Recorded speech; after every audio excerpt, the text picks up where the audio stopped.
This week in the field, why timing matters for your landscape photos.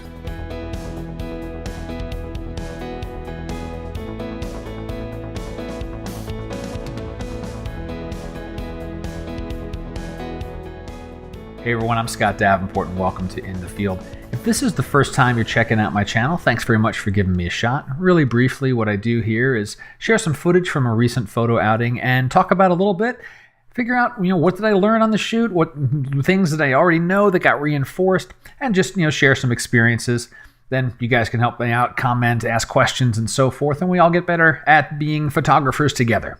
So this week, did my normal thing going out to the oceans along San Diego, actually pulling some footage from about a month or so ago. I took a bunch that I just hadn't used, and so I thought it'd be a good time to share it.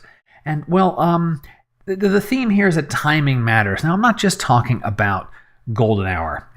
If you land on this channel, chances are you already know that. You want to go out at sunrise or sunset when the sun's low on the horizon. We got a lot more atmosphere that's cutting and making the light nice and soft and golden.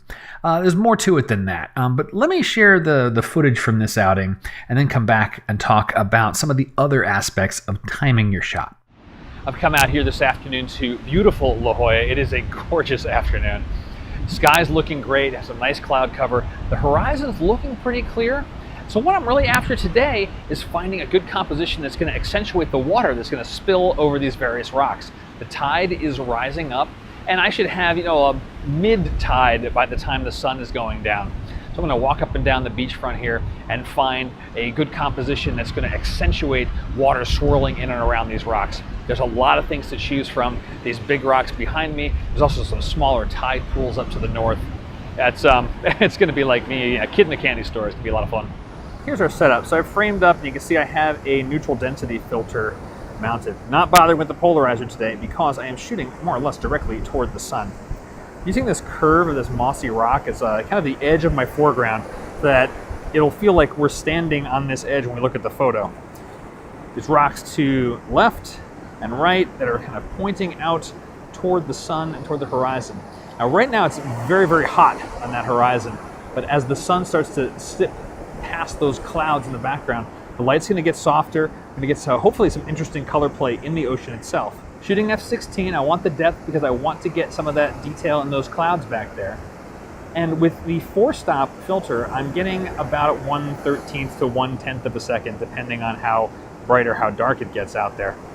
And really now it's a matter of deciding, do I want to shoot as the waves come in, where there's a little bit of open beach, or also shooting when the waves roll back out, creating some streaks of water.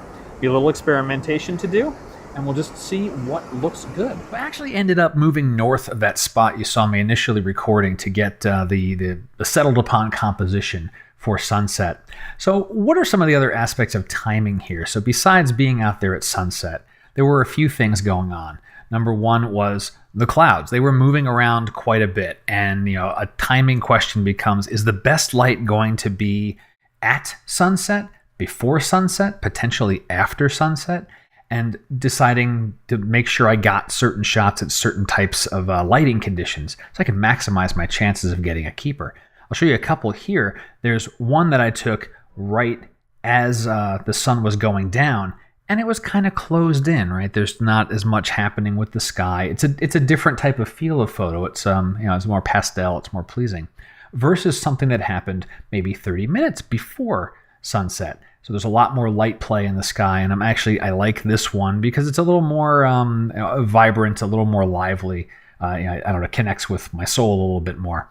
So that's one example of timing. Another was the waves, right? Waves are always moving around, and did I want to capture the ebb? Did I want to capture an incoming wave? Do I want something smoothed out in between? Certainly the timing of our exposure, around a half second or so for getting some of those swirls in the water, that was an important thing. And for this particular composition and the way that the tide was working that way, that day rather, it made more sense for me to try to capture that incoming wave. So, that example I showed earlier where we had the nice golden light there, that was a wave that was starting to come in and flatten out.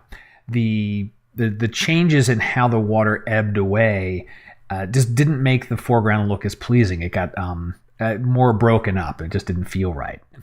I suppose one other aspect of timing is knowing when to get away from the ocean. There were a few times that the waves stacked up in just the right way to cause, a pretty big splash that was coming, at least up to my chest, if not higher. And, fine for me, I'll dry off, but the cameras don't appreciate the salt water.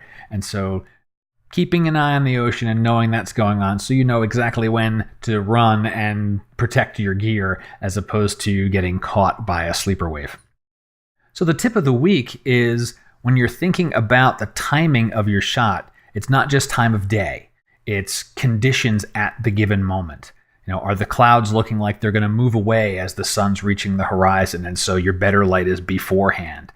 Or is it the difference in a wave coming in or a wave moving out? Or you're shooting in a different location. Are there certain winds that are making trees bend in a certain direction or not?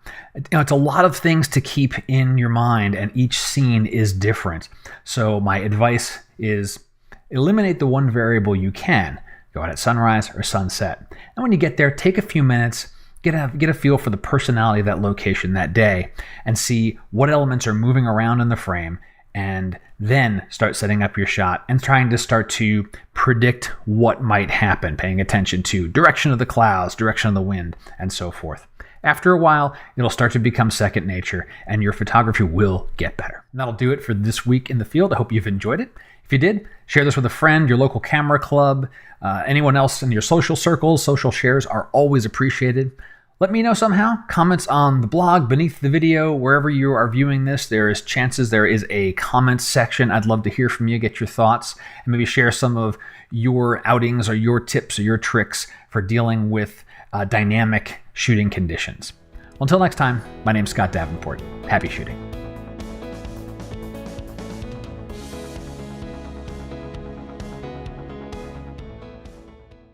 If this is the first time you're checking out my channel, thanks very much. Much. It's a abbreviation. It's like an apostrophe in there, and I'm not really sure what's going on. And a lesson or a takeaway or takey way. And now I'm making up new words.